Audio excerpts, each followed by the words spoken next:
Assalamualaikum warahmatullahi wabarakatuh. Anak-anak, sebelum kita mulai pelajaran, marilah kita berdoa. Bismillahirrahmanirrahim. Rabbi zidni ilma warzuqni fahma. Amin ya rabbal alamin. Oke, anak-anak, kita sampai ke pelajaran 3 ya. Cita-citaku menjadi anak soleh. Tulisannya salih, tapi cara membacanya soleh. Itu yang baku ya. Oke, kita lanjut ke sini. Kita baca sebentar nih anak-anak. Apakah kamu pernah mendengar ada orang bercita-cita menjadi anak soleh? Biasanya kalau ada anak-anak ditanya apa cita-citamu nak, jawabnya selalu saja menjadi dokter atau menjadi insinyur atau menjadi pilot. Nah, pelajaran ini menampilkan sesuatu yang baru yang dipelopori oleh seorang anak bernama Amin. Si Amin bercita-cita menjadi anak soleh. Walaupun kelak menjadi dokter, tetapi harus menjadi dokter yang soleh, atau insinyur yang soleh, dan pilot yang soleh. Nah, kalau kalian ingin menjadi petani yang sukses, petani yang soleh. Menjadi guru yang sukses, guru yang soleh. Apa arti cita-cita itu? Menurut Kamus Besar Bahasa Indonesia, cita-cita adalah keinginan, kehendak yang tidak pikiran.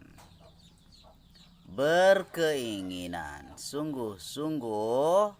Nah, demikian ya. Demikian si Amin selalu saja dalam pikirannya berkeinginan menjadi anak soleh. Kemudian siapa yang dinamakan anak soleh itu? Apa ciri-cirinya?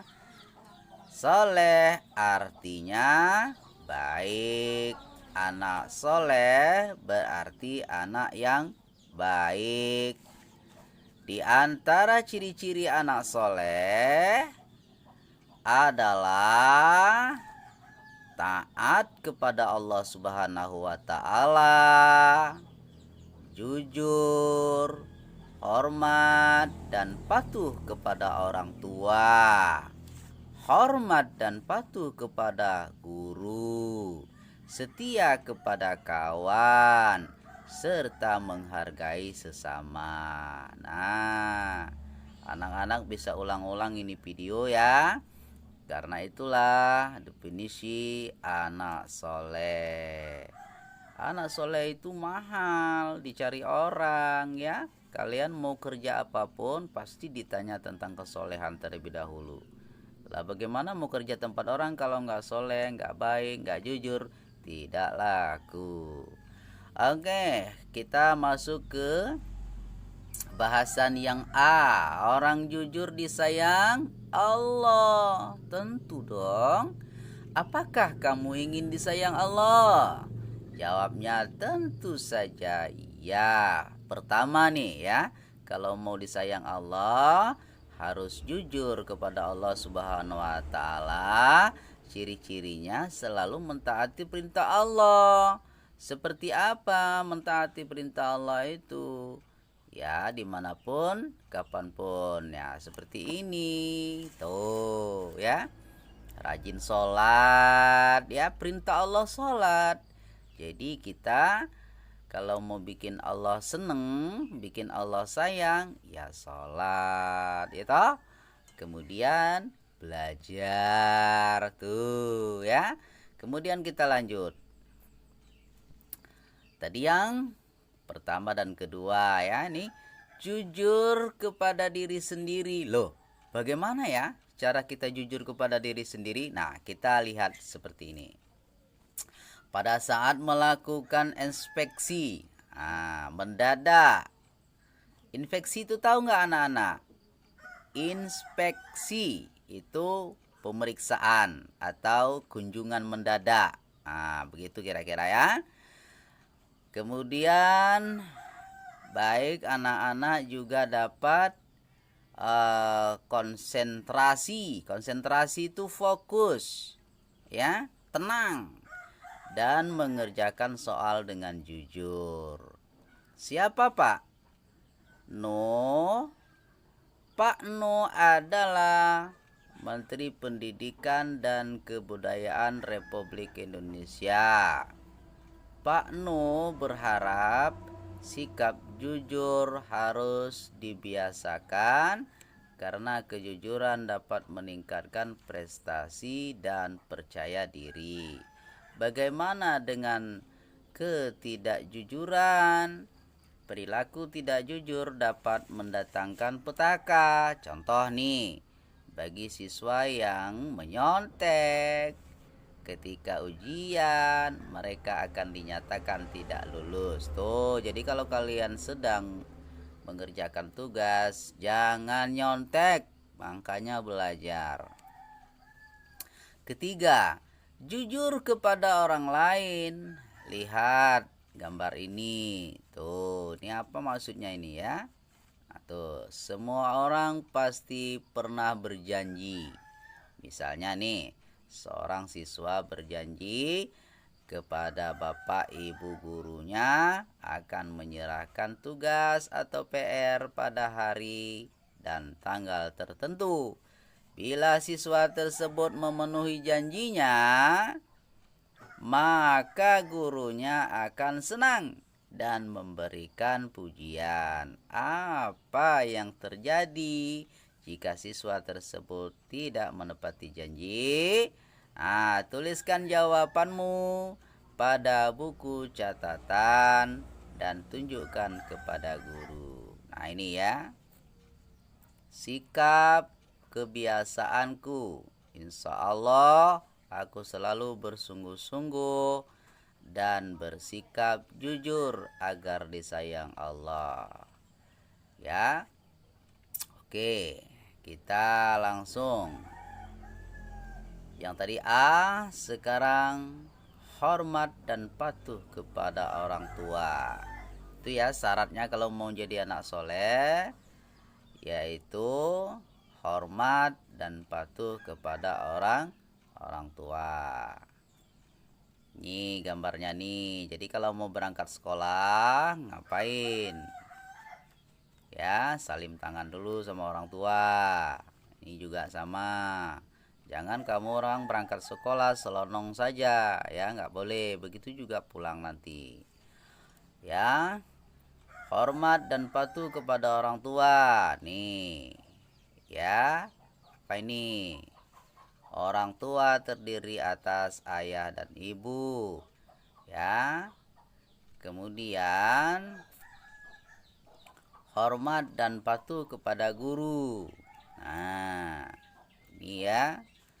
Amati gambar ini. Ini adalah ilustrasi atau gambar menghormati guru. Ini sedang pembelajaran di luar kelas ini. Bagaimana ya? Ibu guru mengajak murid-muridnya bergotong royong. Mereka pun melakukannya secara bersama-sama. Setelah mereka selesai bekerja, ibu guru menyampaikan ucapan terima kasih. Nah, sebagai berikut nih. Anak-anakku, terima kasih atas kepatuhan dan keikhlasan kalian. Telah ikut bergotong royong, kata bu guru tadi ya. Berarti kalian sudah mematuhi ajakan guru. Nah, itu cara menghormati guru, mentaatin ajakannya, perintahnya. Kalau diajak gotong royong ya gotong royong. Nah ya, kalau dia disuruh mengerjakan tugas ya berarti mengerjakan tugas. Tuh ya, anak-anak yang hormat dan patuh tentu disayang Allah Subhanahu wa Ta'ala. Mengapa harus hormat dan patuh kepada guru? Nah, ini kalian harus tahu nih. Guru adalah pengganti orang tua kalian di sekolah. banyak hal yang dapat kita peroleh dari guru, terutama mendapat ilmu pengetahuan. Ya, keteladanan guru telah mengajari dan membimbing kita beribadah dan membaca Al-Quran, berbahasa yang baik, berhitung, bergaul, mengenai lingkungan alam, serta mengenal seni dan sebagainya. Selain itu, guru juga mengasuh, membimbing, memperhatikan, dan juga menjaga muridnya selama berada di sekolah. Ya, begitu kondisi daring seperti ini, ya jadi Pak Guru memberikan pelajaran lewat daring. Begitu jasa mereka kepada kita selaku murid, sudah seharusnya kita bersikap setia, hormat dan patuh kepada mereka guru. Contoh, sikap hormat kepada guru, berbicara dengan sikap santun, berbahasa yang baik dan benar, rendah hati, tidak sombong, dan tidak merasa lebih pintar.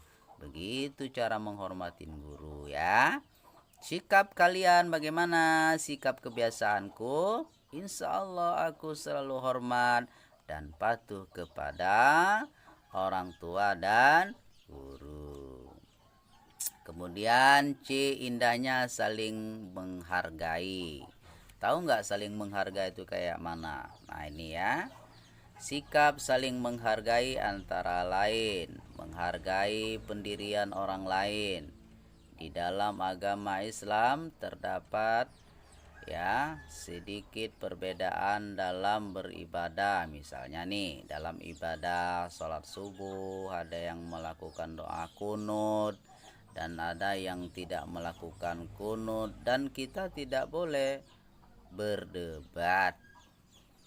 Biarkan saja mau pakai kunut atau tidak pakai kunut ya, semuanya memiliki dasar masing-masing. Kemudian yang kedua, menghargai keyakinan orang lain. Ya, terserah. Ada yang agama non-muslim ya, ada yang muslim, dan kita harus saling menghargai. Non-muslim itu contohnya agama lain ya, ada Hindu, ada Buddha ya. Begitu. Oke, anak-anak, kita langsung ketiga, menghargai pendapat orang lain. Tuh, jadi pendapat orang lain tentang apa? Misalnya belajar kelompok, membahas tentang sikap anak terhadap orang tua, yaitu ayah dan ibu, ya.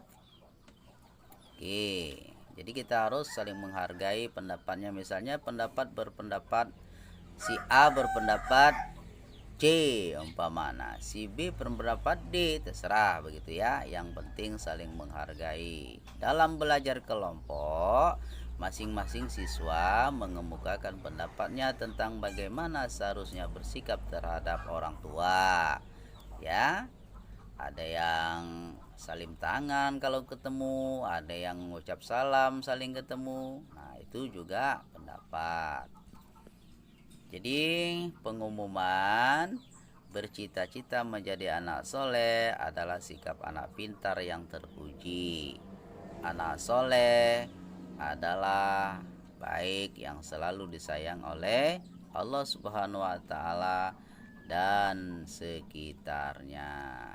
Nah, ini ciri-ciri anak soleh nih. Ciri-ciri anak soleh: taat kepada Allah, jujur, hormat, dan patuh kepada orang tua dan guru, setia kepada kawan, serta saling menghargai antar sesama. Di dalam pergaulan hendaklah menghargai pendirian, keyakinan, pendapat orang lain. Ayo buktikan, insya Allah kita bisa membuat kegiatan rutin yang mencerminkan sikap terpuji, yaitu selalu bersikap hormat dan patuh kepada guru, serta saling menghargai sesama teman. Apakah teman-temanmu membuat program mengamalkan sikap-sikap tersebut secara klasikal atau kelompok. Ayo berlatih. Nah, silakan ya, ayo berlatih. Nah, kalian jawab pertanyaan berikut ini. Sebelum kalian menjawab pertanyaan di bawah ini, ada baiknya kalian rangkumlah pendapat yang terdapat dalam diskusi berikut nih. Berikut adalah beberapa pendapat yang muncul dalam diskusi kelompok tentang bagaimana seharusnya bersikap terhadap orang tua. Nisa mengatakan harus ikut membantu pekerjaan rumah. Habibi mengatakan tidak boleh keluar rumah tanpa seizin orang tua. Dan Ibrahim mengatakan di rumah tugasku hanya belajar saja. Kemudian Iwan mengatakan yang penting aku tidak boleh meninggalkan sholat dan mengaji. Nah, ini semua pendapat ya. Ini semua pendapat benar semua. Nah, maka kita harus saling menghormati dan menghargai. Dan ini soal yang harus kalian kerjakan dan kalian baca baik-baik nih ya. Silakan dibaca dan kalian kirim jawabannya kepada Pak Guru. Oke. Silakan kalian baca, kita sambil mendengar musik. Oke, Pak Guru tunggu di pertemuan berikutnya, tapi jangan lupa kirimkan jawaban kalian. Silakan kalian baca soal yang ada di monitor ini.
Oke anak-anak, kalau sudah disalin soalnya silakan kalian berikan jawaban ya.